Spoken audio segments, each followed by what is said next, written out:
Hello everyone and welcome back to another episode. Today we are looking into Arque systems. And before we are going to take a look into that, of course, as always, make sure to get yourself something to drink and stay hydrated, but also a little bit of a disclaimer that this company is in a way near and dear to me because it also ties very much with my history, and I might also have a little bit of a bias on that one. So take it with this little bit of background knowledge. It is kind of spun off from an institute where I also used to work as a researcher at some point in time in my past. It was actually the place where I got to see a quantum computer for the first time. So a place where I got to see a 2-qubit system back then for the first time. And with that, let's hop right into Arque Systems and check out what they're actually working on and what is their current status as a company. So, as always, here we are at the website of Arque Systems. It also says up here. And it says, our mission is to develop and commercialize quantum computing systems reaching far beyond current capabilities based on electron spins in silicon. So, we again have a company that is working on quantum computation, similar to many others that we've seen before.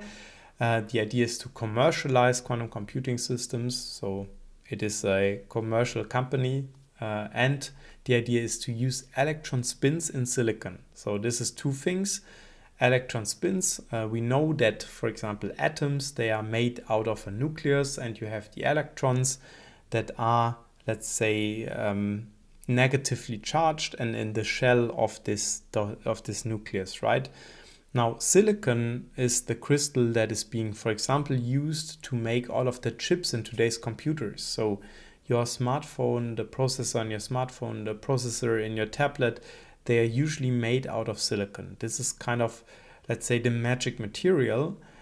The reason why they are pointing it out here, from my point of view, is for different reasons. First of all, historically, they also, and I guess still up to today will be around, there are systems where spins are being extracted or where electron spins are being used to run computation in different kind of crystals like gallium arsenide.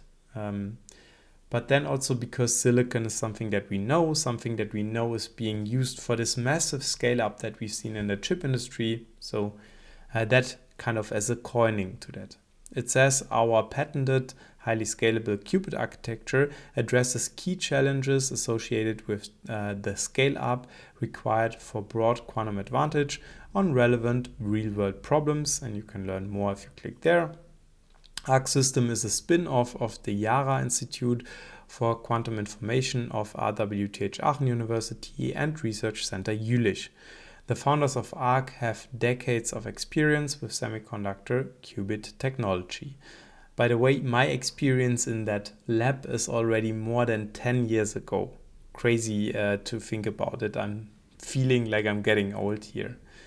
Then we have this beautiful shiny sphere, and in the center we see again this chandelier, and that kind of also points towards the technologies that are being used, right? So you know it already from the superconducting techniques that we've seen before, that companies like Google are looking into, IBM are looking into. So they are using superconductors. Superconductors have to be cooled down to very low temperatures, and you use radio frequency pulses to control those.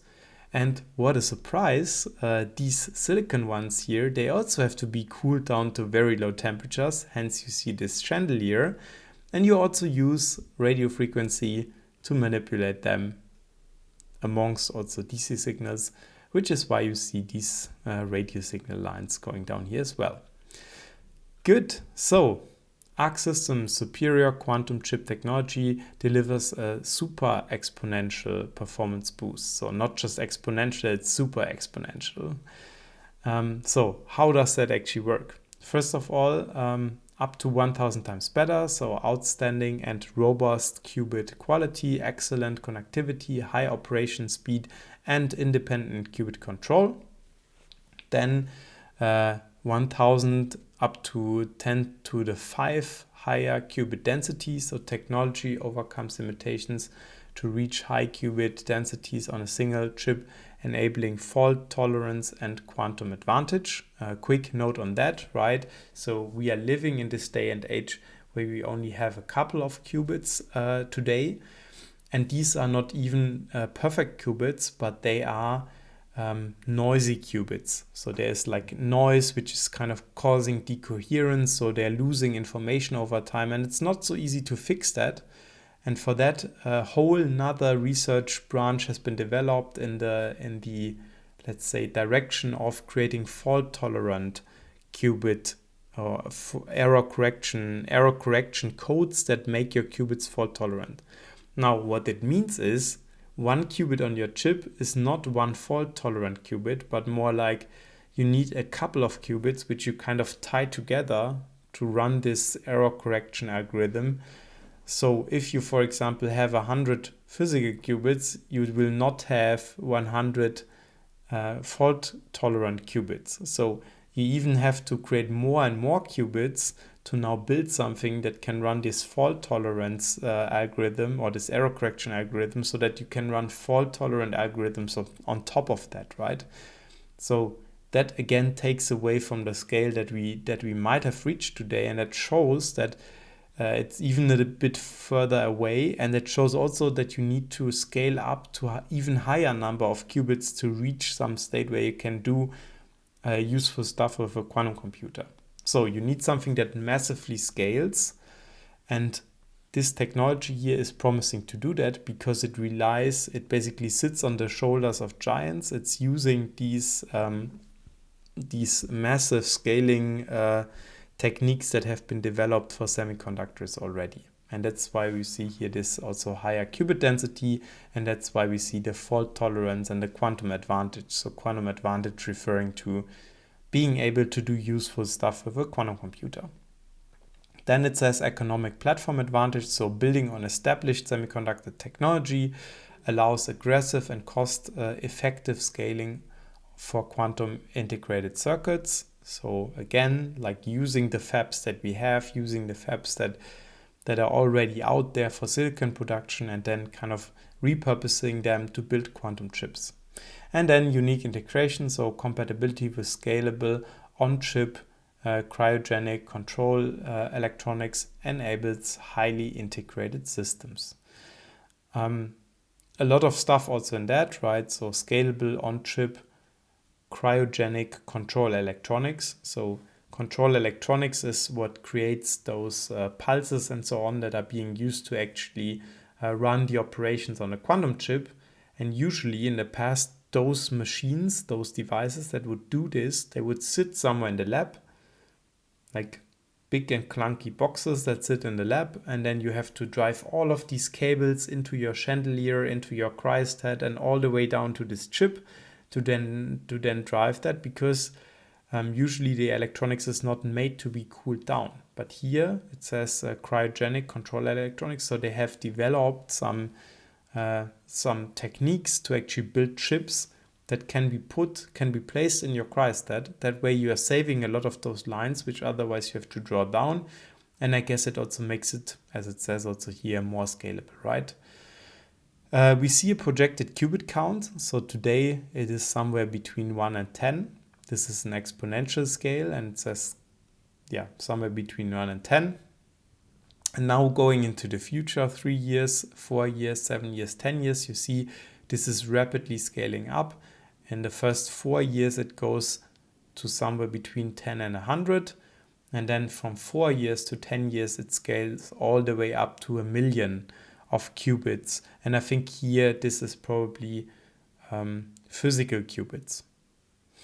Now, we also see a beautiful video down here, which is running with some animations and so on in it. I'm not gonna hop into this one now, but if you want to see it, of course, go check out their website. And then here it says Arc Systems' ambition is to dominate the quantum computing hardware market. Hardware breakthroughs can initially enable the conquer significant share of the future total quantum computing market. estimated in hundreds of billions of US dollars. Most applications for quantum computing require much more qubits with better performances than currently available in other technologies. Arque's product roadmap addresses this need with significant advances in each major generation cycle to unlock the full potential of universal quantum computing. Here is something about revenue. And it says, what do we have here? So validated architecture, demonstrate technological superiority, outperform any supercomputer, revolutionize drug discovery, material science and security, and then finally unlock full potential of universal quantum computing. So this is probably the trajectory that they want to go on.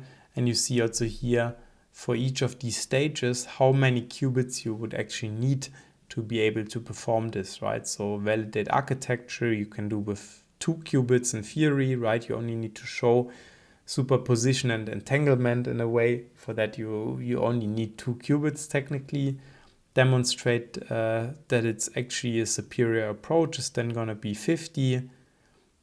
Outperform any supercomputer, as in probably coming up with tasks that you cannot perform on a classical supercomputer.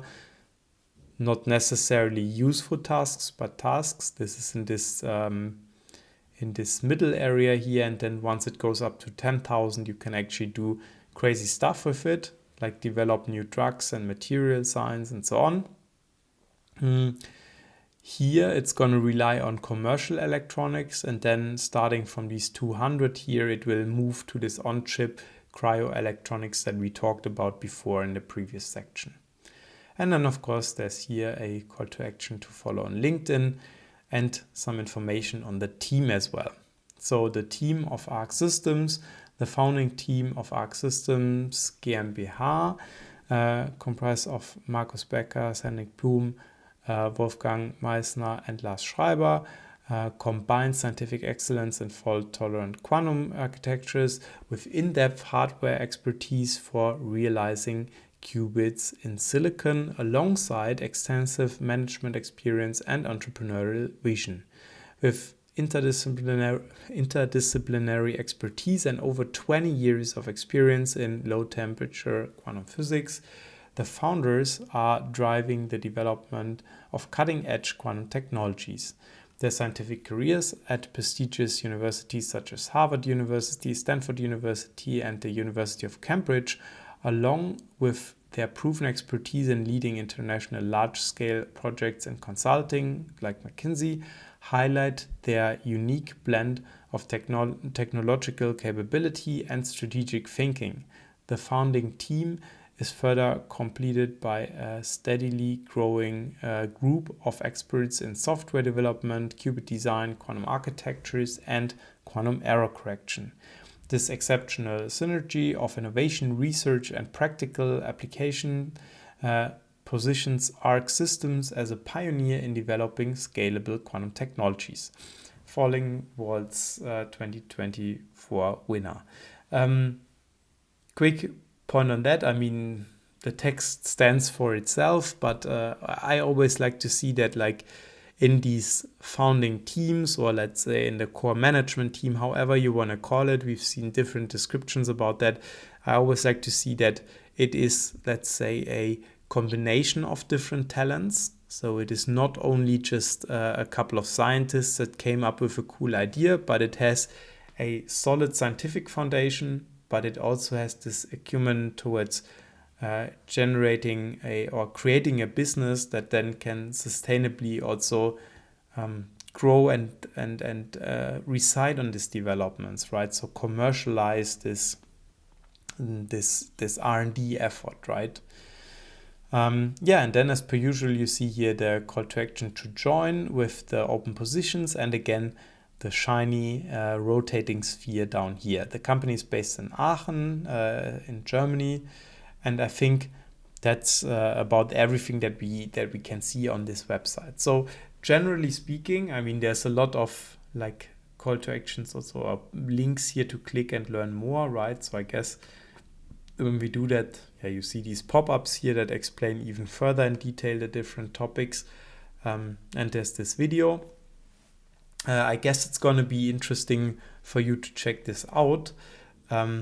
Also, very quickly, maybe on the technology side of things, if you are interested in understanding how it actually works, like how the electron is actually ripped out of the silicon so that you can, or ripped out of the silicon atom so that you can actually do something with it, that you can control its spin to up and down and run superpositions, or like how it's actually being measured, like how do you know if there's an electron, if there's no electron, and which position is it in, and why can you even control and that's more like a expert question for quantum physicists, why can you even control a single electron in a silicon crystal where this is normally a very degenerate state, because you have basically a symmetry along all three axes, plus you have the spin symmetry. So how would that even work, right? Like how do you confine these single electrons, and how do you actually do all of the operations on top?